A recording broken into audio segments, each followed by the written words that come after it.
माहेरात आपली आई जिवंत आहे, जोपर्यंत माहेरात आपले बाबा जिवंत आहेत तोपर्यंत आपण हक्काने एक मुलगी म्हणून तिथे जातो.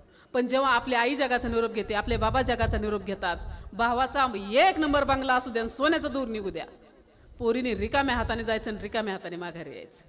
60 वर्षाची आई असली ना, 60 आणि 40 वर्षाची जरी पोरगी माहेराला गेली ना, तरी ती आई पोरीला जाताना म्हणते, बाई थांब थोडा लसूण घेऊन जा, बाई थांब थोड्या मिरच्या घेऊन जा, थोडे कांदे घेऊन जा. म्हणते का नाही म्हणते?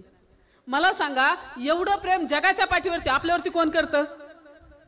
आईला साधं म्हणलं ना, आई मी 12 वाजेपर्यंत येते ग, आई मी 1 वाजेपर्यंत येते, 12चा काटा थोडा पुढे डळू द्या, 1 वरचा काटा थोडा पुढे जाऊ द्या, त्या 4 बारे आई घरातून बाहेर येते, रस्त्याकडे पाहते, बाहेर येते, आत जाते, बाहेर येते, आत जाते. शेजाऱ्यान म्हणते, काकू काय चाललंय तुमचं, काय कोणाची वाट बघताय? काय नाही अगं, माझी दिदी यायची होती. पोरगी येत नाही ना तोपर्यंत आई जेवण नाही करत, आणि मग जेव्हा ती लेकरू येईल तेव्हा आपल्या ताटात पोरीला घेते आणि मग 2 घास खाते. तिला बोलतात आई.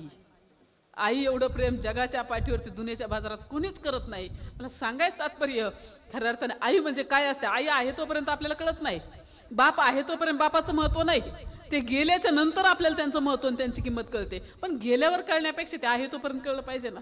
गेल्यावरही कळतं. रिअल आणि वास्तव सांगते. माझ्या शेजारी घडलेलं एक उदाहरण आहे. छोटीशी पोरगी होती, लहान, आणि 2 नवरा बायको जोडपं.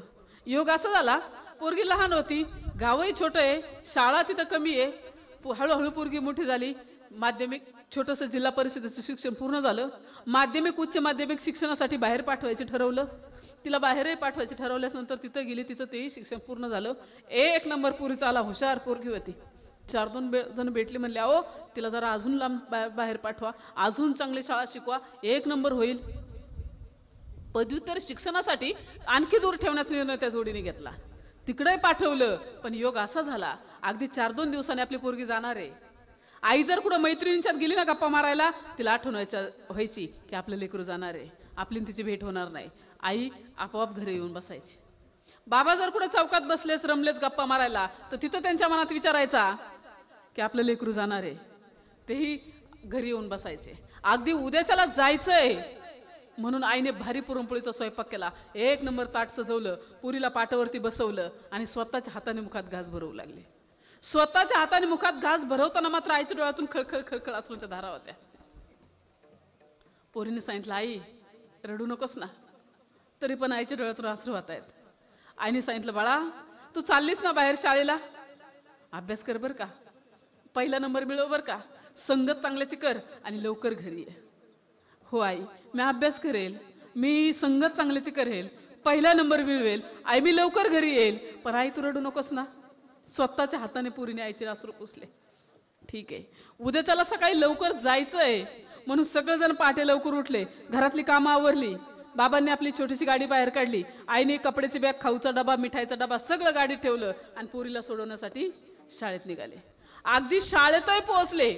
मुख्याध्यापकांच्या सोबत बोलणं, विचार विनिमय झालं, सगळं उरकलं. आणि उरकल्याच्या नंतर योग असा झाला, गाडी गावाकडं घराच्या दिशेने निघाली. चालता चालता त्या गाडीचा ऍक्सिडेंट झाला आणि आई जागेवर एक्सपायर झाली, संपली. एका नवऱ्याने पाहिलं, जी बायको आपल्यासोबत सप्तपदी चालून आली, जिने आपल्या आनंदात आनंद मानला, दुःखात दुःख मानलं, जिने आपल्याला सर्वस्व मानलं, ते आपल्या अर्धांगिनी आपल्याला सोडून जाते की काय, हा क्षणभर विचार त्या नवऱ्याच्या मनात आला. पण क्षणाचा विलंब न लागता त्या माऊलीने तिथं जगाचा निरोप घेतला. एका लेकराच्या आई लेकराला सोडून गेली, रक्ताच्या थारोळ्यात पडली. एका बापाने पाहिलं, पण काही गोष्टी आपल्या हातात नसतात. घरी आणलं, अंत्यविधीचा कार्यक्रम वगैरे सगळा उरकला. पोरीला कसलीच निरोप बातमी काही सांगितलं नाही, काहीच सांगितलं नाही.